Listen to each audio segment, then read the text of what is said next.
And if you could have one superpower, what would it be? Um, This is your chance. Come on.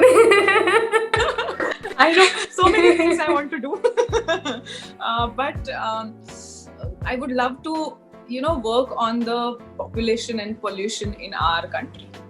Wow. Something related to that.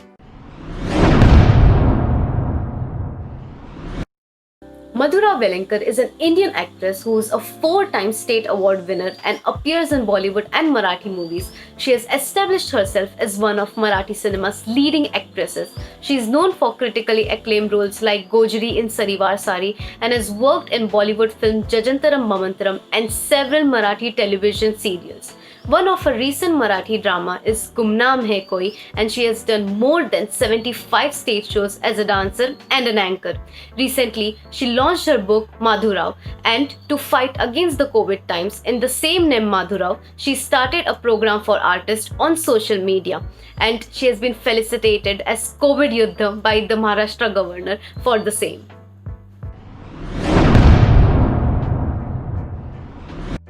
Hello everyone, this is Nafisa from Simply Body Talk and I welcome you all to our series of Non-Verbal Champion, where we invite several guests from their different walks of life to share how body language has helped them to elevate their professional career. And today on our show, we have our guest, Miss Madhura Velankar. It's a pleasure to have you at our show, Miss Madhura. Thank you so much, Nafisa. Even it's my pleasure. You have been both a theatre artist as well as a cinema artist, right? So how different is performing in front of an audience, different than then in front of a camera? Yes, this is something that, see, theatre is something which has no cuts, no retakes. Yeah. So you have to work, and at the same time, if anything happens, if in technical issues or anything, if you even fumble, then you have to be alert as that character. You can't just throw that character out and suddenly do something and again come with the same character. So even if you go wrong, you have to follow that character and you have to be very alert, because there is no cut and no retakes. So it gives you a complete experience, because it's a progress, it's a process of experience which you follow when you act and even when you see the play. So this is something, and definitely when you act on stage, you have to act for line A also and even for line Z also. So you have to use your body a lot, because when you are working and you are acting for Z line audiences, then they are not able to see your eyes, your eyebrows, because they are going to see you as small, it's from far. So you have to actually work on your body. You have to little more you have to work on your body, so they can see your movements and they can feel your voice, and then they can connect to that character. A little bit, of rounds to just chill, and I'll ask you some questions. You let me know, okay? And it is supposed to be fast, so whatever thing comes in your mind, you let me know. We'll start. Your favorite pastime activity? I like to travel. Old songs in my car, and I'm just driving. So that's the best time for me. Your favorite cuisine? I like Indian food, homemade food. But if I have to cheat, then I'll go for Chinese. Okay. Your favorite genre of music? Indian music and old Hindi Bollywood songs. Okay. And your favorite traveling outfit? Denims and t-shirts, or even a Punjabi suit is fine with me. Okay. If you would haven't been an actor, what would you have chosen to be? Actor and? If you haven't been an actor, what you would have chosen to be? I wanted to be an air hostess. Wow. Okay. Your favorite book, except the one which you have written. Favorite Book. book is it's a Marathi book called Rarang Dhang. This is the first book I read with all my passion, and I still love to read it again and again. Okay. And if you could have one superpower, what would it be? Uh, This is your chance. Come on. Come on. I know so many things I want to do, but I would love to, work on the population and pollution in our country. Wow. Something related to that. I, with that power that I can, manage the pollution and reduce the population. Sure. As you mentioned, that in acting, it is, it is about words, but then more than words, it's the expressions that matter, right? So, how does body language play a role? Definitely. Because generally, what happens is when you act, it always says that you act and then the reaction. So, acting and reacting is something which is very important in this industry and in acting, especially. So, if you don't react, if you don't act in a appropriate way, then the reaction will not be appropriate, then it all get messed up. So it is very important that what your character is, how the character will talk, how it will walk, then only it will be more real. So you have to work hard on your body language, your face, so people will completely and immediately get connected to the character, and then only whatever you work or whatever you perform, it will hit and it will create an impact. So if I'm doing a village girl, and if I'm not wearing proper clothes, and if I'm not behaving like one, then it will not create an impact. So you really have to work hard for your body language, that if you're not in the city, you're working in village, then you don't have many facilities. So how will you work? How your body will be more toned and tuned to that area where you live? So you have to think about all these things. Then only you can do the character. And especially expressions, like when you work in front of the camera captures everything. So you have to be very accurate and appropriate in your emotions and your expressions, because that can convey a different emotion also. If you're wrong, then people will also get it wrong.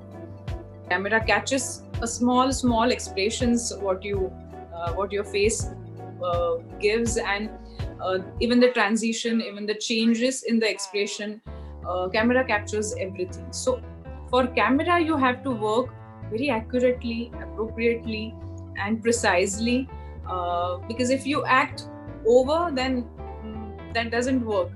Generally, we say that he's overacting, because the way you act on stage and the way you act in front of the camera, the different kind of genres they are, the mediums are different, so you have to act accordingly.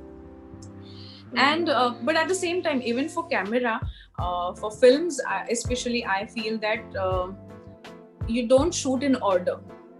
So in theater, you get that experience of progress, of oneness. But when you shoot for films in front of the camera, then you shoot your end first, then mid part, then the opening. So there is no order, and you shoot. So you shoot according to the weather, the light, and the location, the availability of the characters, the actors. So generally, there is no order at all. But still, you have to follow that progress, that every bit of it, like what has happened before and what is going to happen next. So you have to all the time think about it. And sometimes even in the film, what happens that I have worked my end part in December, and the opening part I'm working in next December. Even this is possible. So in that particular, you have to maintain your continuity by looks also, even by the character. So that is also difficult. Generally, people say that theater people are something like you should respect about, but no, I think even film people, they have different challenges. But as a body language, if you see, in front of the camera, you have to be minimalistic, more appropriate and precise than the theater. And theater, you have to be little louder to reach every people, every audiences in front of you. So as you mentioned in this very answer itself, that it's very important for you to hold on to that character and be in that character. So does it have an effect on you while you are at home? Does it change your personality while you are at home? How does it go on for you? Not really. Somehow I'm able to manage my personal life and professional life. But sometimes if you're acting as a very strong character, and if you believe what you have to believe whichever character you're doing, if it is bad or good. But as a person, as a person, if I'm doing one strong character and believe personally, I believe and I resonate with that character, then sometimes you change something in your personal life. That no, I used to do this, but after this film, I realized that no, you can deal with this problem in a different way. So I use that in my personal life. But it happens with everyone, even vice versa. Like something you must have done good, and if you see that that character is not doing something good, then it is difficult for you to digest that and then act and convince people that you are bad. So it is also very difficult. And no, but personally, if I'll say that whatever good things, if you can take, why not? And also, there might be times where you are already in a certain kind of mood, and then you are required to be in another kind of mood. So how do you try and see that that transition takes place? What kind of settings do you do so that you just shift from that mood? As I told you that I love music, and this is something I use for my transition, that I listen to the music. So when you listen to particular music, whichever music you like, basically, there is no particular therapy I follow. But sometimes I listen to some stupid songs also, just to get out of the one character, and then it's not getting into another character. It's just get out of one character or one role what you're doing. So you just suddenly come to your own self, and then it is easier to get ready for the another character. So sometimes music helps me a lot. And even I think that when you grow as an actor, yes, it is very easy for you to switch off and switch on, because you know the technique now. When I started working, I remember that I used to do one serial, and when my script used to come to me and I used to read it, while reading itself I used to cry. If the emotional scene is there, while reading the script I used to cry. Then the rehearsals, then the take, and I used to cry all the time. Or maybe first take, second take, I'm good. Then 7th, 8th take, if technically or anything happens, then you used to get little used to that emotion, and then dried up very fast. So you don't know how to use your emotions, where to use, how precisely you have to do it. So slowly after the experiences, I learned that I have to control my emotions, and I have to express myself only when the take is on. Then again, if you have to do the same shot twice, thrice, or if at all 20 times, then you have to control your emotions and just express it when the camera is on. Out of all the characters which you have played, which one is the one you found the most challenging, and how did you bring the best out of it? Yeah, I would like to mention one character I did last year in my play called Gumnaam Hai Koi. It was a Marathi play with a Hindi title, and I was doing a mother of 18 years old kid. I was playing an author, and the author who has got a lot of awards and like dignified and recognized author, and she had her own psychological play, and it was a suspense murder mystery. So a lot of action involved, and in that particular play, I even mentioned this to Khyati, but in particular this play, my left hand was disabled, so I was not supposed to do anything with my left hand.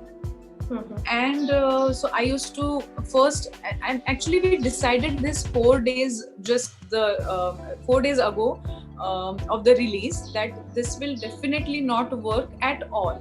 Till then we were doing some things with left hands, but just 4 days ago we decided that no, this hand will not work at all.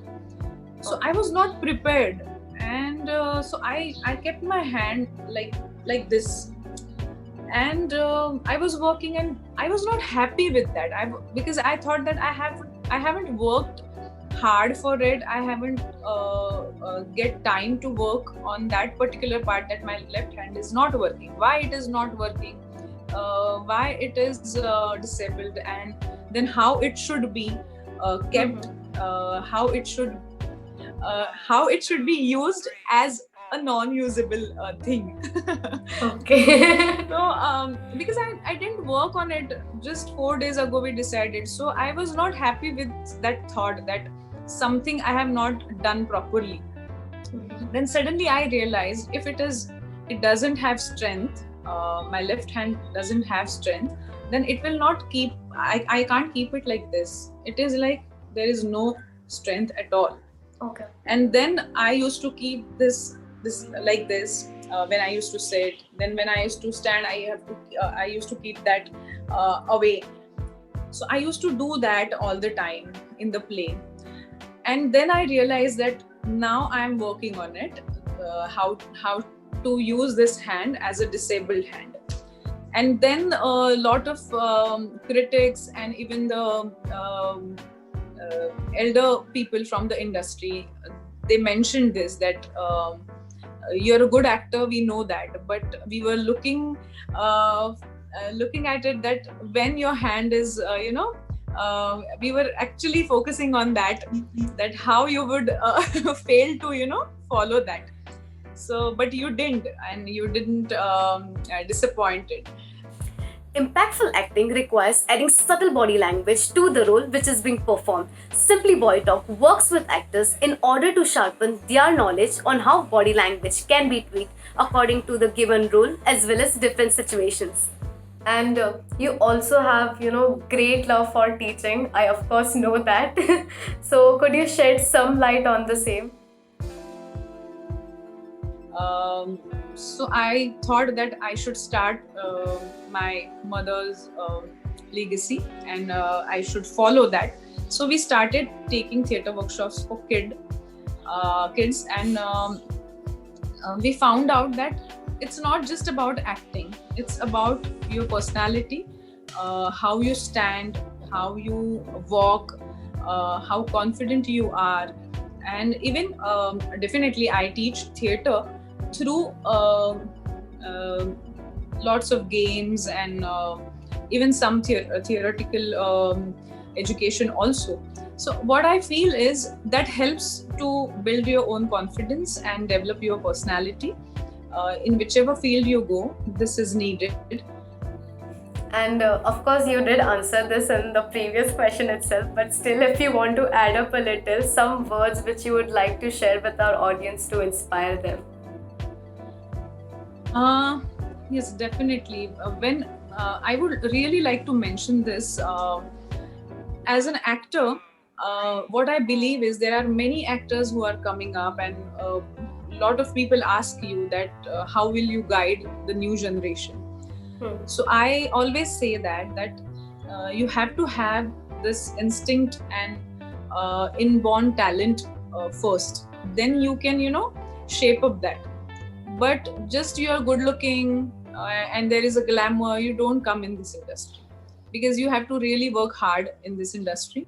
There is no time limit for your working hours, and you really have to work really have to work hard. And glamour comes and goes. It never stays with you. You have to work hard and keep it with you. But it is the most it is the most uncertain friendship you can have with your glamour. So what I believe is that you have to make people learn about theatre, because theatre actually gives you the correct approach of this industry. And if you're ready to work hard, if you have that potential in you, then you definitely come and work in this industry, because it's a nice industry. You get a lot of love, you get a lot of respect, but you have to maintain that, and for that you have to work hard. Thank you so much, Madhura. It was so much fun interviewing you. You are truly a non-verbal champion. So many insights here about, everything, acting, body language, and so on. Yeah, actually, there are many things to actually say and to chat on. But I know and I understand that we have limited time, and I'm a talker. So you have to really stop me. I can feel you. I can just go along and go on. But it was fun. Even something I would like to share it with you. I don't know. Yeah, but sure. this was my first interview in some other language. Okay. So I was a little worried about that, because in Marathi I can just go on. This is my first English interview, and I tried my best. I hope I conveyed what I wanted to say. You were pretty amazing. Yes, sure. Thank you, Nafisa. So the audience watching this, I hope you loved this interview. Please do like the video, share it, and of course subscribe to our channel. This is Nafisa signing off from the series of Non-Verbal Champions.